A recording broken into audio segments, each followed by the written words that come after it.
metaphor that they're just gladiators, and we're the Roman mob watching them in the Coliseum. Hammer, a defensive punt returner, and a young man is laying on his back right now. The definition of a concussion is a temporary unconsciousness caused by a blow to the head. In a sport like football, this is extremely common. According to the NFL rules and regulations, in recent years, the NFL has modified its players' rules to sharply reduce contact to the head and neck of players.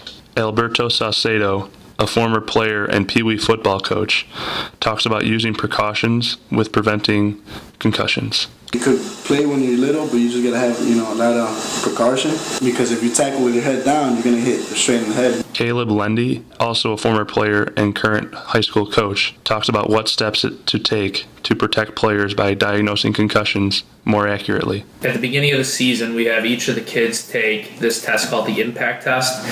And basically it's a set of questions or tasks that the player takes before they would have a concussion, just to see where their baseline is. Dan Whelan, who covered Illinois football, interviewed the university's strength and conditioning coach, who had this philosophy on how to prevent concussions through strengthening exercises. Philosophy is strengthening the muscles along the side of the neck as well as the trap, just because when you hit your head, it doesn't launch back. It's got muscles back there to keep it in line. Plainfield South head coach Ken Bublitz adopts the same philosophy of strengthening the neck muscles to prevent concussions. Incorporate with everything else that we do. But we emphasize to our guys that they need to know that without question, that area of strength will help reduce the chance of a possible concussion.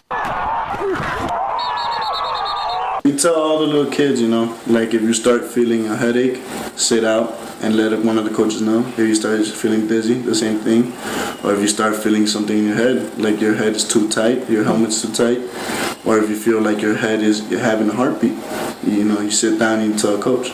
There's kids who have passed their impact test who clearly were concussed, and kids who have failed their impact test who weren't concussed, or who we thought weren't concussed. So each person responds differently, but it is another safeguard that helps us to really assess the concussions and make sure that the kids don't return too early.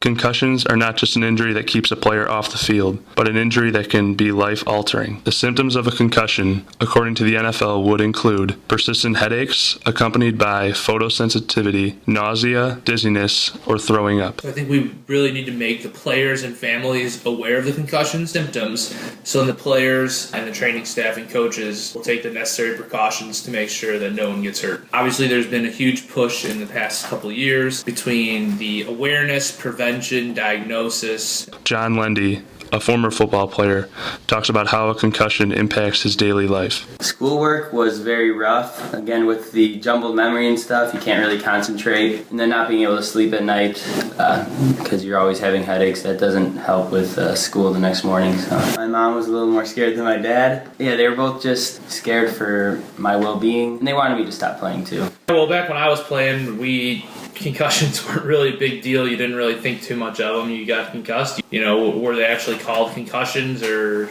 you don't really know. But there were times when I was dazed and probably concussed and just got back up and went into the game just because we didn't really know any better. Recently, a high school football player from New Jersey who has sustained a concussion was told to go back on the field. So then he went out in the field and he went to go make a tackle, and he had a brain hemorrhage because he already had a concussion, died. Trusted in the coach, and then the coach set him up for failure. So I think that still exists today, but I think it would happen a lot more if there hadn't been a huge increase in knowledge in concussion and brain injuries. Football culture mixed with lack of consideration for head injury, so essentially they ignored very obvious signs. The culture surrounding football, where toughness and playing through injury is glorified, players need to be made aware of the consequences that come with concussions. Educating and demonstrating proper technique and diagnosis of concussions is what coaches, players, and parents need to be made aware of.